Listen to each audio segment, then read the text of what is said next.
The air was thick with fire and static.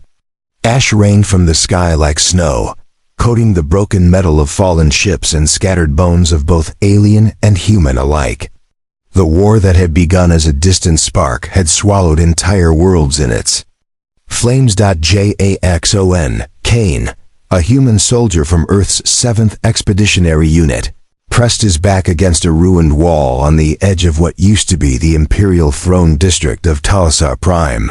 He was filthy, bleeding, and running low on oxygen. And yet, somehow he was still alive. 2 days ago, his entire squad had been wiped out by a plasma storm triggered by the Talasar Queen's elite guards. He should have died with them. But Faher, maybe something stranger, had other plans. Had wandered the labyrinth of the royal city, hiding among the shadows, stealing rations from dead enemies, and waiting for an opening to escape.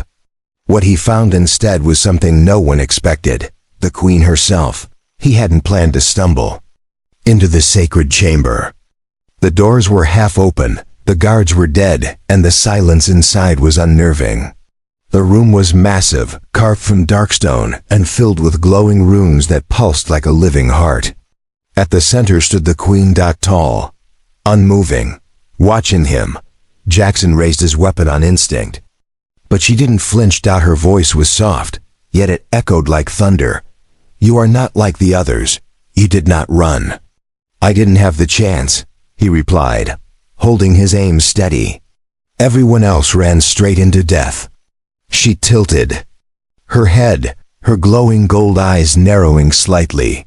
Her body was armored in ceremonial crystal plating, curved and alien, and her long silver hair shimmered with energy. She looked like something out of an old human myth. "I see death has not broken you," she said. "Not yet." There was silence.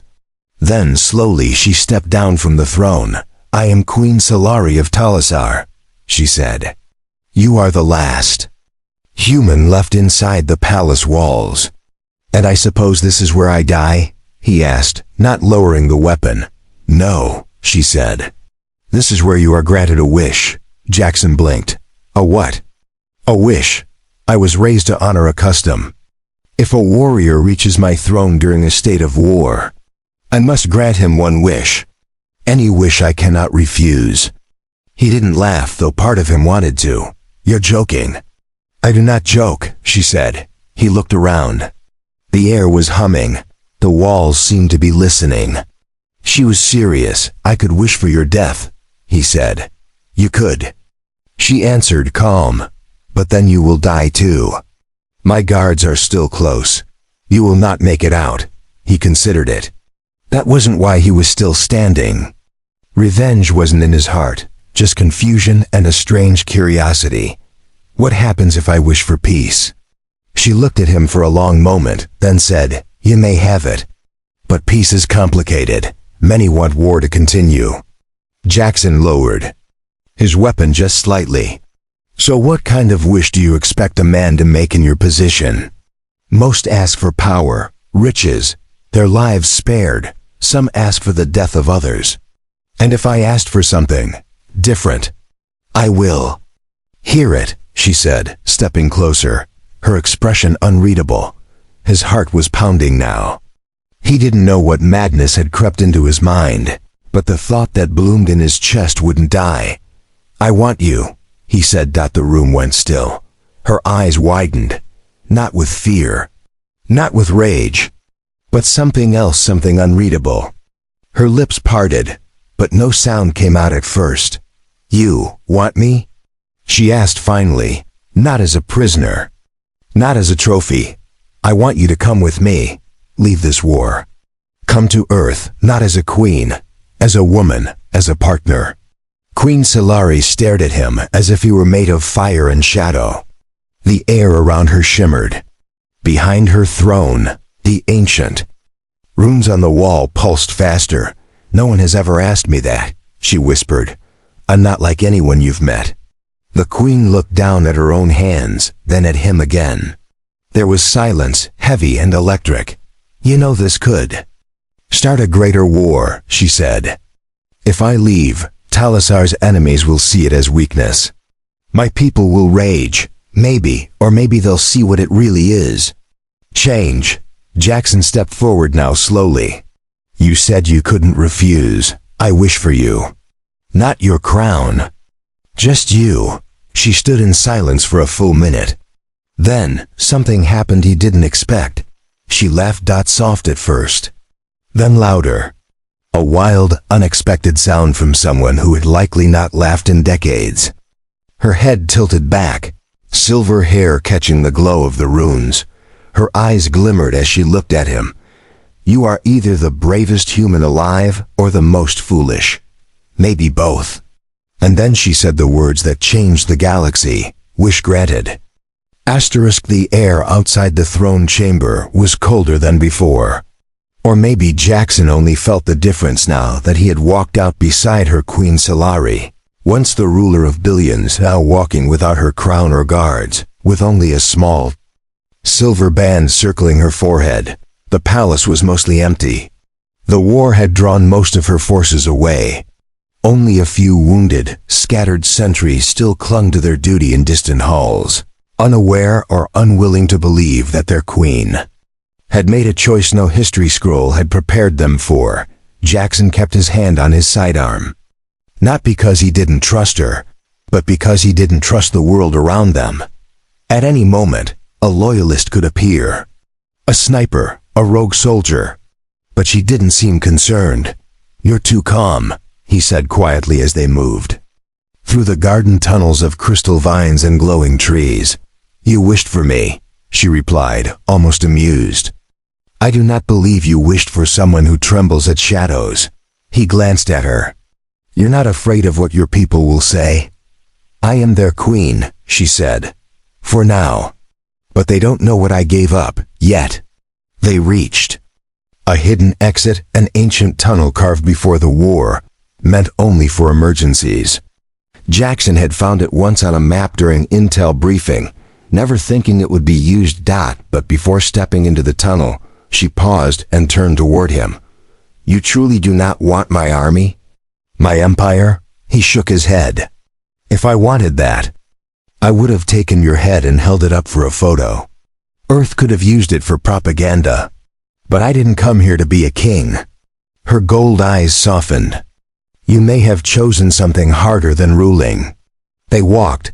The escape tunnel was narrow and dim. She moved with practiced grace.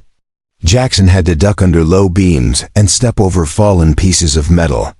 For the first time since his arrival, he allowed himself a breath of hope. Then her voice echoed softly. You were in the unit called the 7th? He nodded. I studied human tactics. You were the ones who broke the unforged line in Sector 14. Yeah, he said, bitter. We were also the ones who walked into an ambush a week later.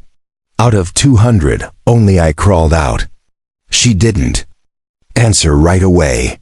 The silence wasn't awkward, it was heavy, respectful. I ordered that ambush, she said finally. Jackson stopped.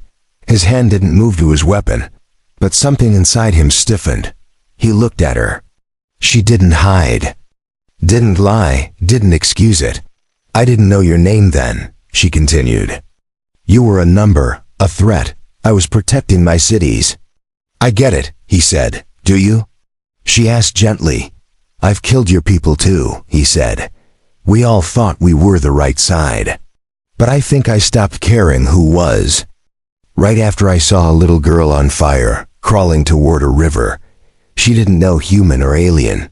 She just wanted to live. Queen Solari said nothing more. But something in her posture changed, less proud. More human. When they reached the end of the tunnel, it opened into the edge of a burnt forest. The sky above was bruised with thick smoke and glowing ash. In the distance, Jackson saw the remains of an old human scout ship half buried, but maybe still able to fly. He moved toward it quickly, checking the exterior. No beacon, he muttered. They must have killed its signal. He turned to her. If I can power this, we might get off planet. You say that like it's easy, she said. It's not. But if I can get the emergency core working, I can lift it just long enough to reach orbit. After that, who knows? He started working, tools in hand, sweat dripping down. She stood beside him, watching quietly, then surprised him by kneeling next to him and helping to remove debris. "You know how to do this?" he asked. "My engineers taught me more than politics," she replied. "You're full of surprises." "And you are full of madness," she smirked. They worked for hours. Night fell. The forest grew darker. Jackson's arms ached, but finally, the emergency core hummed to life. A low glow lit the cockpit. "It's on," he whispered, almost not believing it. Then a sound froze them both. Boots. Heavy, marching. Voices in alien tongue echoed from the woods. "They found us," she said. Jackson grabbed his weapon. She stood behind him. "It's my guard," she whispered. "They'll try to take me back. You must choose now." He looked at her. "I already made my wish," he said, "and I'm not giving it up." As the first shadows of armored aliens appeared in the trees, Jackson raised his weapon, and Queen Solari stepped to his side, not behind him, but beside him. Whatever happened next, they would face it together. The forest trembled with the rhythm of alien boots. Each step sent ripples through the cracked earth as the Queen's personal guard closed in. Jackson could hear the energy hum of their rifles, could see the faint gleam of armor between the branches. They were surrounding the clearing fast. He crouched low near the half-buried scout ship, motioning for Queen Solari to take cover. But she didn't move. Her expression was unreadable, part calm, part conflicted, as if she was caught between two worlds. "Can we outrun them?" he whispered. "No," she said.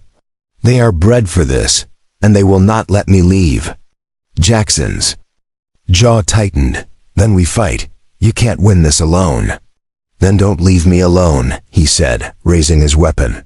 She stared at him. Her next words were soft, but sharp. "If I fight them, it's a betrayal. I become a traitor to my people." "You're not betraying them," Jackson said. "You're choosing something new, something better."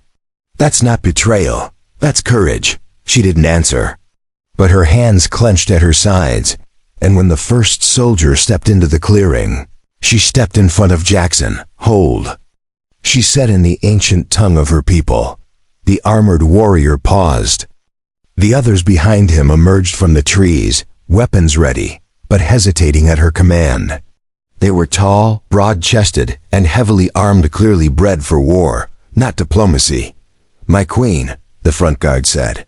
"You are wounded?" "No," she replied, "but I am leaving with him." There was a long silence. Jackson kept his rifle up, but he didn't fire. He watched their faces, watched how their expressions changed from confusion to disbelief to something close to fury. "You cannot be serious," one said. "I am," she said calmly. "And you will not stop me. He is the enemy. He is my choice." Jackson didn't expect what happened next. One of the guards stepped forward and lowered his weapon. "Then I am no longer your blade," he said. "You are not the queen I swore to follow." Others followed him. One by one, 5 guards turned away, their loyalty torn from them like fabric ripped in half. But 2 others did not move. They raised their weapons. "You force our hands, Solari," one of them growled. "Forgive us." "No," she said. "Forgive me." She moved faster than Jackson had ever seen. The queen who had sat on the throne, with elegance, now fought like a ghost in silver. Her arms moved like lightning. Her energy blade activated in a bright flash, and she met her former guards with speed and fury. J.A. and joined the fight. Blasts echoed across the forest, lighting up the dark. Trees caught fire. Leaves burned into ash. Jackson dodged a plasma shot, fired twice, and dropped one of the soldiers. Solari took care of the other. Then it was over. Just like that. 2 bodies on the ground, smoke curling from the edges of their armor. The rest had vanished into the trees, silent, dishonored, gone. Jackson was panting. gun still warm in his hands. He looked at her. "You didn't have to do that." "Yes, I did," she said. "For you, and for myself. You okay?" "I'm not sure yet." They didn't speak for a while after that. Just stood there in the middle of the forest, surrounded by the scent of smoke, metal, and silence. Finally, Jackson motioned to the ship. "We don't have much time. If that power core burns out again, we're stuck." Together they climbed into the half-crushed scout ship. The interior smelled like dust and burned plastic. Jackson sat at the controls and began tapping through broken systems. She stood behind him, still quiet. "You regret it?" he asked. "I don't know yet," she replied. "But I've never felt more free." Jackson smiled slightly. "That's a good start." With a flick of switches and a deep hum, the ship began to vibrate.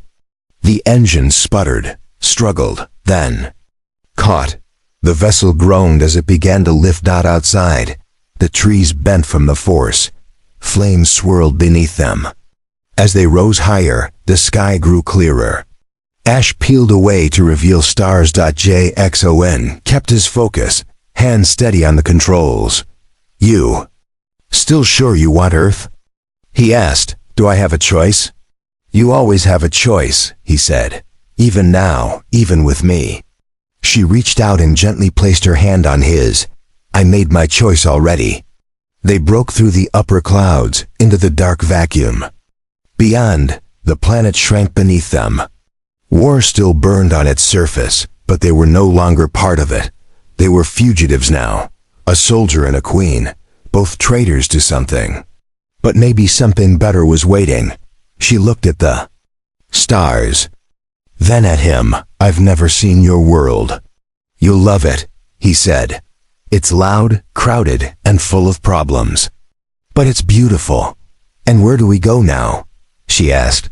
"Home," he said. "Or at least, somewhere close enough."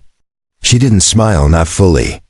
But her eyes did, and for the first time, the Queen of Talasar wasn't ruling anyone. She was just living. The stars stretched endlessly before them, like an ocean without wind. Jackson guided the small damaged scout ship through deep space, dodging debris fields and signal buoys as they drifted farther from the war-torn planet of Talasar Prime. They hadn't spoken much since breaking orbit. Silence wasn't awkward between them. It was heavy, thoughtful, and filled with the kind of questions neither of them was ready to ask yet. Inside the ship's cockpit, Solari sat near the rear, wrapped in a loose thermal cloak. She no longer wore the sharp armor of a queen, but she still carried herself like one, calm, watchful, with a kind of quiet power behind her every glance. Jackson checked the monitors. "We're 2 jumps from the outer trade lanes. If we're lucky, I can piggyback off a cargo pulse and get us to the outer colonies without triggering any security flags." She didn't answer. He turned. "You okay?" "I am thinking." "Dangerous habit," he muttered with a smile. She tilted her head. "Why did you really choose me?" He blinked. "We already talked about this." "No," she said, voice low. "You told me your wish, but not your reason." Jackson leaned back in his seat. He rubbed his tired eyes, then stared out into the stars. "You were the one everyone feared, the cold ruler, the killer, the monster on the throne. But when I stood in front of you, I didn't see a monster. I saw someone trapped, just like me." Her gaze stayed on him. "And?" she asked. "I don't know," he said. "Maybe I was sick of watching good people die for nothing. Maybe I thought if I could reach you, the war could end. Or maybe I'm just an idiot with a death wish and a thing for impossible women." Silence again. Then her voice came softer than before. "You risked your life for a hope." "I risked it because something in my gut told me you were worth it," he replied. She looked away, her expression unreadable. But something about her posture changed, softer, almost vulnerable. Suddenly the ship jolted. A sharp beep echoed through the cockpit. Jackson jumped to the controls. "What the hell?"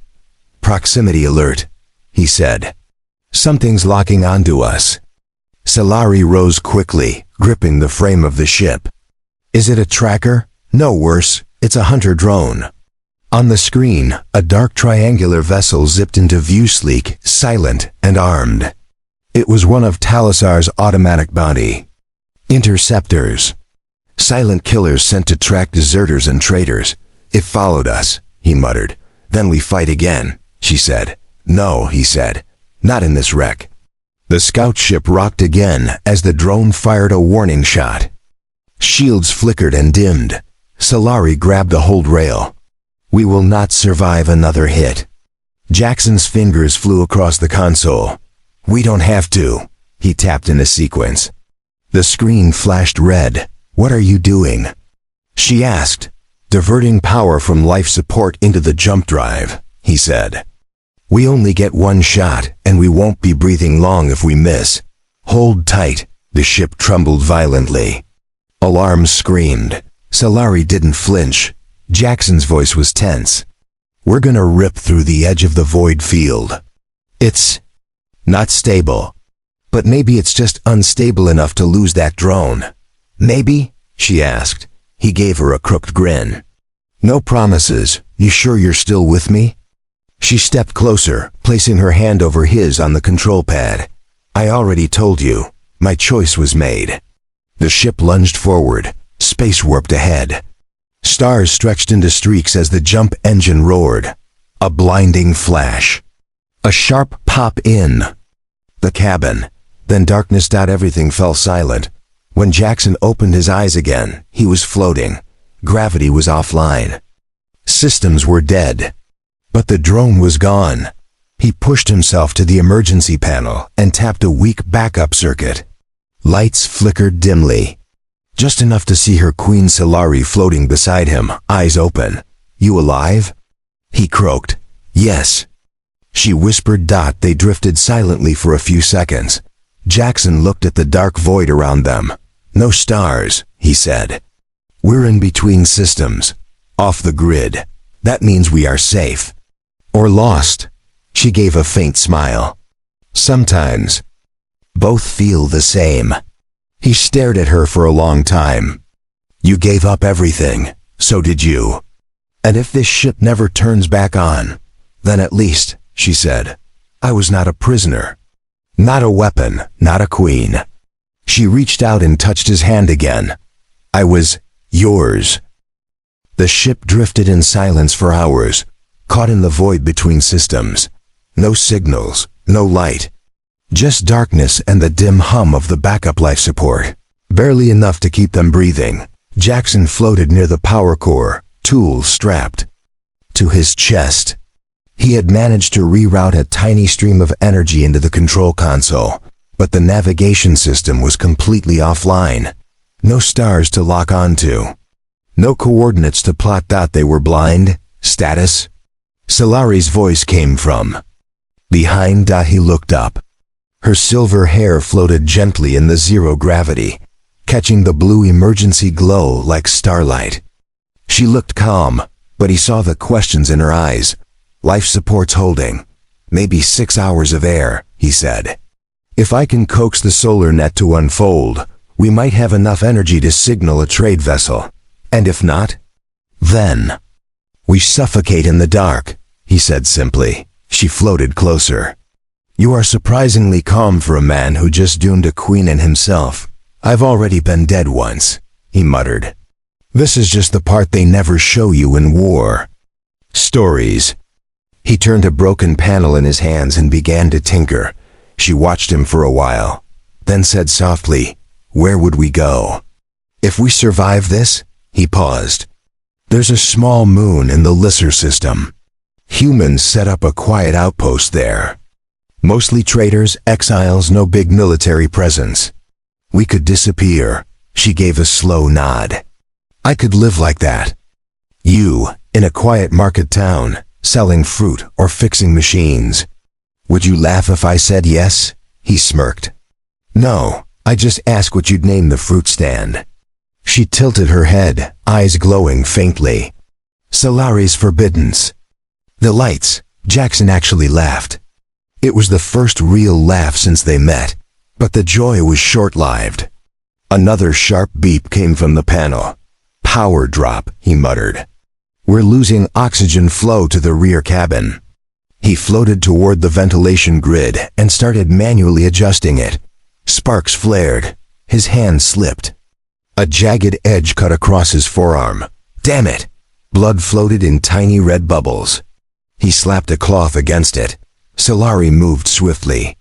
She pulled him toward the med pack and sealed the wound with a sterile band and cooling gel.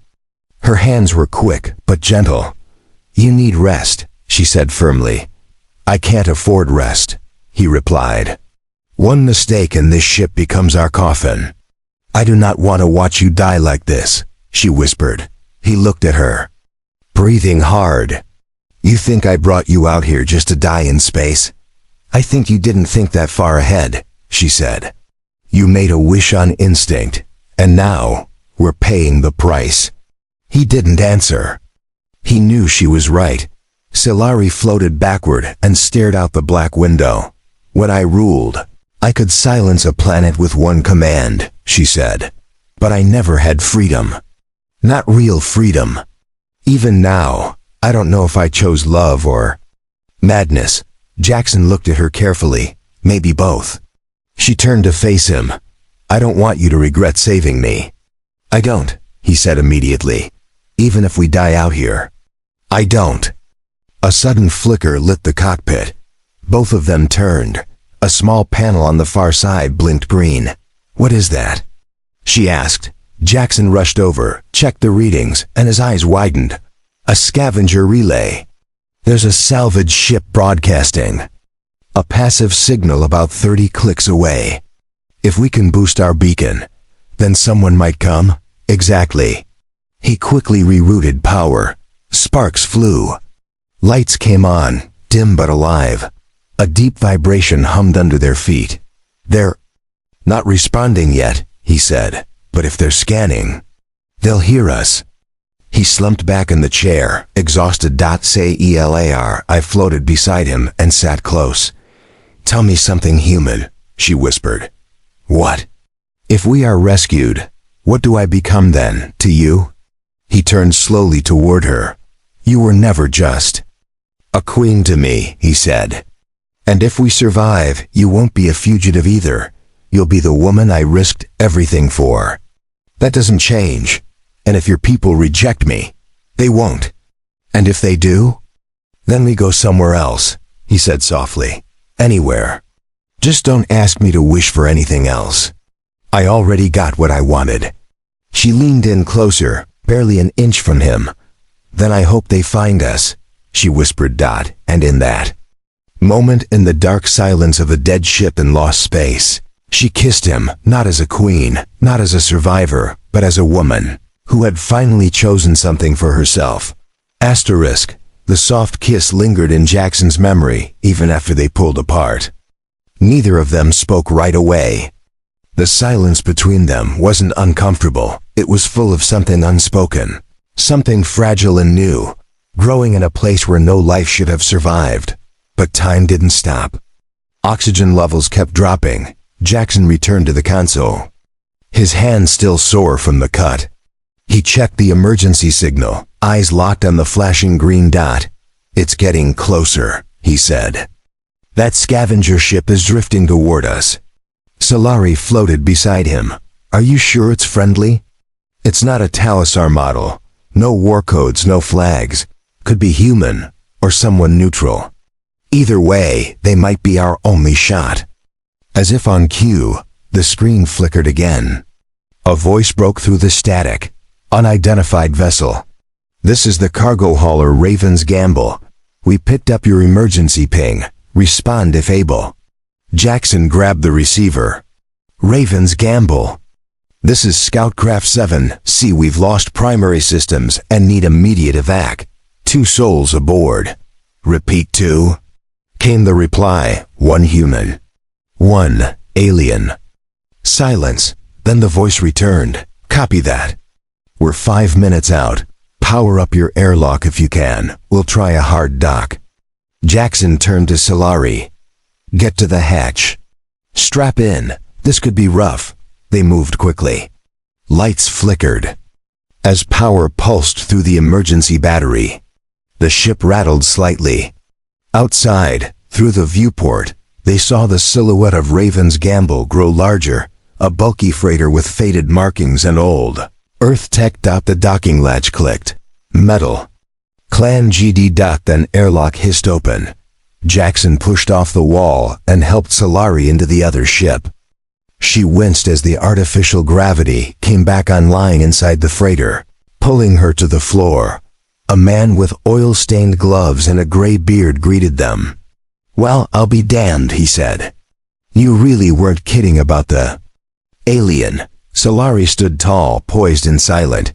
Jackson gave a tired smile. "Long story. I'll tell it if we live long enough to reach the next port." The man nodded. "I'm Captain Drex. You're lucky we were scavenging this quadrant. No one else flies out here." He motioned them through narrow halls filled with cargo crates and old drone parts. Inside the medbay, Solari's vitals were scanned. Her readings were strange, but stable. Jackson was bandaged again and pumped with fluids. They hadn't eaten in over a day. After the medics left, they sat alone in the small bunk. "You trust this, Captain?" she asked. Jackson shrugged. "As much as you can trust anyone flying the ship called Raven's Gamble." "I still wear the face of the enemy," she said quietly. "Do you think I'll ever be anything else?" Jackson reached out, touching her arm gently. "Not to me." The next day, the ship docked at a neutral station near the Lisser Belt. It was a quiet outpost, mostly traders and smugglers, a place where credits mattered more than politics. Jackson and Solari stepped out together. Some turned to stare. A human and a former Talisar queen walking side by side was not a common sight. He could feel the weight of every eye, every whisper. But Solari didn't flinch. They entered a small hab unit Drex had arranged for them. 2 rooms, a window, and an old terminal. It wasn't much, but it was safe. Jackson dropped his gear. Not exactly a palace. Solari walked to the window and looked out at the passing ships. "It's perfect. Seriously? I have nothing left to rule.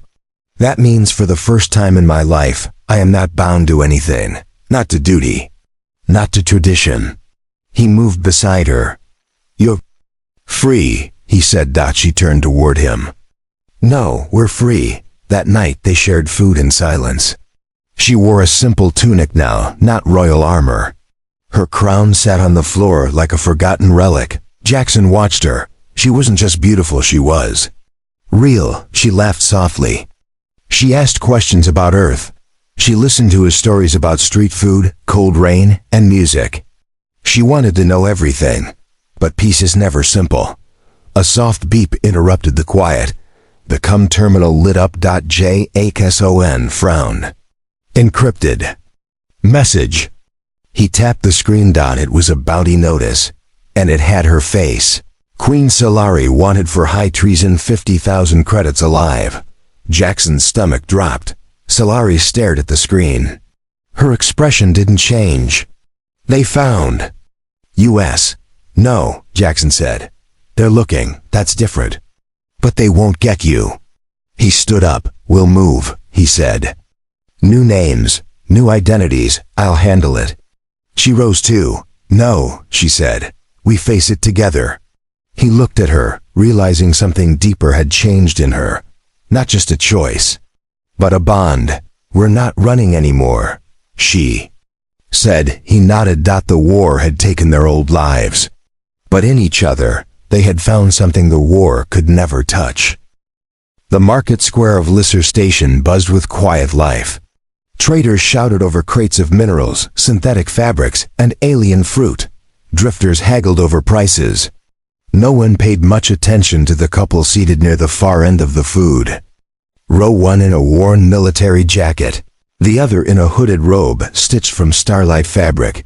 Jackson and Solari sat side by side, sipping from steaming cups of fermented bark tea. Her hood shielded her face from curious eyes. but her posture was confident, unafraid. The bounty on her head was still active, but so far, no one had dared to collect. They had changed names. Bought new IDs. Jackson was now Corin Vale, and she was simply Lyra. But a new name didn't change the past. How much longer until we move again? She asked quietly. Jackson stared across the square, watching a group of mercs march past. Depends. My contact says the bounty's been copied by smaller hunters now. Some may not even know who you really are, just that someone will pay big credits. And if one of them finds me... He looked at her. Then they'll find me. Too. She reached over and placed her hand on his. I'm not afraid anymore, but I won't let you die for me. I won't let you go alone either. Their eyes met. Neither looked away. Then a shadow moved across the table. A tall figure stood before them, scarred armor, tattered coat, heavy pulse rifle slung over his back. You Vale? The man asked. Jackson's fingers tensed under the table. Who's asking? The man tossed a small chip onto the table. Corin Sykes. I fly supply runs through the dark zones. Got your message. Jackson scanned the chip quickly. The encryption matched. You got it? Jackson asked. The man nodded. 2 clean IDs. Real enough to fool station scans. And I threw in a private passage off this rock. Quiet route. Unlisted. Where's the ship going? The man grinned. Someplace you've probably never heard of. A quiet planet on the edge of the Varan fringe. No war, no politics, just sky and soil. Jackson looked at Celari. She nodded slowly. That sounds peaceful. The man leaned closer. You sure you want to disappear for good? Because if you go where I'm sending you, there's no coming back. You'll be ghosts. That's the plan, Jackson said. The man gave a nod and walked off, fading into the crowd like smoke. They stood as they walked toward the dock. Celari looked back one last time at the market. At the noise and chaos in the past, she was finally ready to let go. Their ship wasn't fancy, just a cargo hauler modified for long-distance survival, but it was enough. In the passenger cabin, Celari sat near the viewport. Jackson sat across from her, tired but content. He pulled out a small metal case and opened it. Inside was a tiny necklace, simple but beautiful. A charm shaped like a flame. She blinked. What is that? A promise, he said, holding it out. I don't have a crown or a ring, but I have this. And if you want it, it's yours. She took it gently. What does it mean? That even in the dark, we chose each other, he said. She looked at him for a long moment. Then she leaned forward and kissed him again, this time with no hesitation. No fear. I never expected. She whispered that the one thing I couldn't refuse would be you. The ship took off quietly, its engines barely a whisper. Behind them, the bounty would fade. The war would burn on in distant stars. But they were done with it. No more thrones. No more commands, just a soldier who made an impossible wish. And a queen who finally chose her own path. Together, they vanished into the stars. And for the first time in both their lives, they were free.